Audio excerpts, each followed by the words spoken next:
મિત્રો 1997ના ઓક્ટોબર મહિનામાં ફ્લોરિડાના કેપ કેનાવેરલમાં એક શક્તિશાળી ટાઇટન રોકેટ આકાશ તરફ ગર્જના કરે છે. આ એક ઐતિહાસિક યાત્રા છે, કેસીની હ્યુજેન્સ મિશન. તે માત્ર એક અવકાશ મિશન નથી, આ એક સ્વપ્ન સમાન છે. શનિ ગ્રહને જાણવાનું એક સ્વપ્ન, એની સાથે જ તેની સુંદર રીંગોને સમજવાનું સપનું છે. સૌથી અગત્યની વાત, શનિના ચંદ્ર ટાઇટનની મુલાકાત લેવાનું સપનું છે. આ મિશન એ 3 અવકાશ એજન્સીઓ નાસા, યુરોપિયન સ્પેસ એજન્સી અને ઇટાલિયન સ્પેસ એજન્સીનો સંયુક્ત પ્રયાસ હતો. અને 13 વર્ષ સુધી શનિની પરિક્રમા કરતા આ મિશન એવી શોધ કરે છે કે જે બ્રહ્માંડ વિશેની આપણી સમજણને સંપૂર્ણપણે બદલી નાખે છે. આજે આપણે કેસીનીની આ મહાન યાત્રા વિશે જાણીશું. 14 જાન્યુઆરી 2005 એક મહત્વપૂર્ણ દિવસ.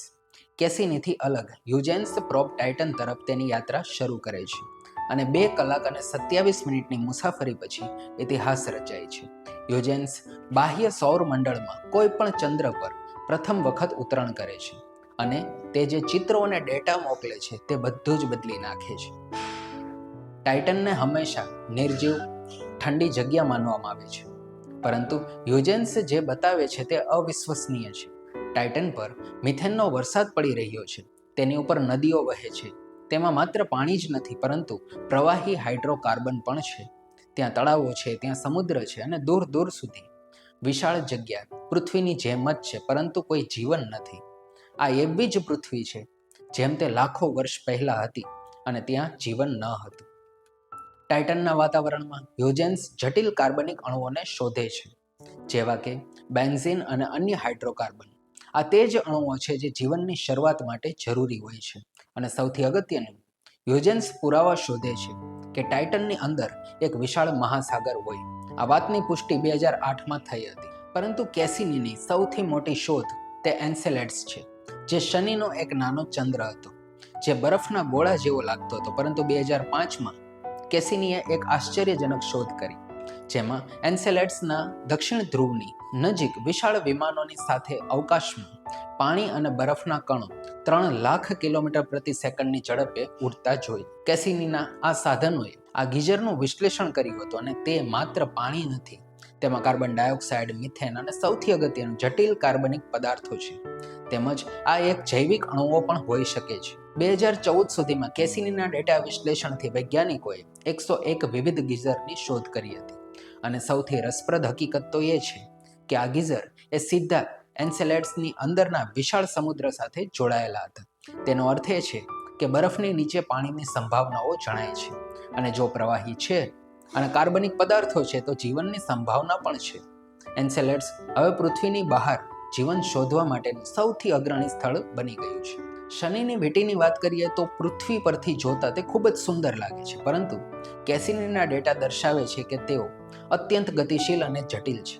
કેસીની મિશનના ગ્રાન્ડ ફિનાલે દરમિયાન જ્યારે આ યાન શનિ અને તેના વલયોની વચ્ચે ખાલી જગ્યામાંથી 22 વખત પસાર થયું, ત્યારે તેણે કેટલીક આશ્ચર્યજનક વિગતો જાહેર કરી હતી.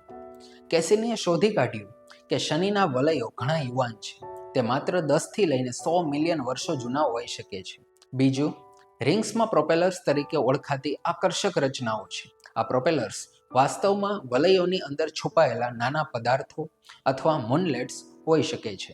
આ પદાર્થો એટલા મોટા નથી કે તેઓ પોતાની આસપાસની જગ્યા સંપૂર્ણપણે સાફ કરી શકે, જેમ કે મોટા ચંદ્રો કરે છે, પરંતુ તેઓ એટલા શક્તિશાળી ચોક્કસ છે કે તે વલયના કણોને ખલેલ પહોંચાડી શકે છે. ત્રીજું, કેસીનીને એફ રિંગ નામની એક સૌથી જટિલ અને સક્રિય રિંગ મળી છે. એફ રિંગની જટિલતા પાછળ મુખ્ય કારણ તેના 2 નાના ચંદ્રો છે, પ્રોમેથિયસ અને પાંડોરા. આ ચંદ્રો પોતાના ગુરુત્વાકર્ષણથી વલયના કણોને એક રેખામાં રાખે છે, તેથી જ તેમને શેફર્ડ મૂન્સ કહેવામાં આવે છે. આ વલયમાં દર કલાકે અને દર દિવસે નવા ફેરફારો જોવા મળે છે. નાના પદાર્થો વચ્ચેની અથડામણને કારણે ત્યાં ધૂળના નવા વાદળો રચાય છે, જે આ વલયને જીવંત રાખે છે. સૌથી અગત્યનું, કેસીની મિશનની સૌથી ક્રાંતિકારી શોધ એ હતી કે કેસીનીએ પુષ્ટિ કરી કે એન્સેલેડ્સ એ માત્ર એક ચંદ્ર નથી, પરંતુ શનિની વિશાળ ઈ રિંગનો જનરેટર છે. મોટા ભાગના કણો શનિના ગુરુત્વાકર્ષણમાં ફસાઈ જાય છે અને ગ્રહની આસપાસ એક મોટું ઝાંખું વલય બનાવે છે, જેને આપણે ઈ રિંગ કહીએ છીએ. અને આ કણો શનિની આસપાસ ઈ રિંગ બનાવે છે. તો મિત્રો, કેસીની હ્યુજેન્સ મિશન એ માત્ર એક અવકાશ મિશન નથી, તે એક ક્રાંતિ હતી. તે આપણને શીખવે છે કે જીવનની શોધનો અવકાશ કેટલો વિશાળ હોઈ શકે છે. બરફની અંદર પણ મહાસાગરો હોઈ શકે છે. જ્યાં પાણી છે ત્યાં જીવનની સંભાવના પણ છે. કેસીનીનો વારસો આજે પણ અવિરત ચાલુ છે. નાસાનું ડ્રેગન ફ્લાય મિશન આવતા વર્ષે ટાઇટન તરફ જવાનું છે અને કદાચ આપણને આખરે જીવનનો પુરાવો મળે તેવી સંભાવનાઓ જોવા મળે છે. મિત્રો, અહીં આપેલી માહિતી તમને રોચક લાગી હોય તો અમારી સાથે જોડાઓ.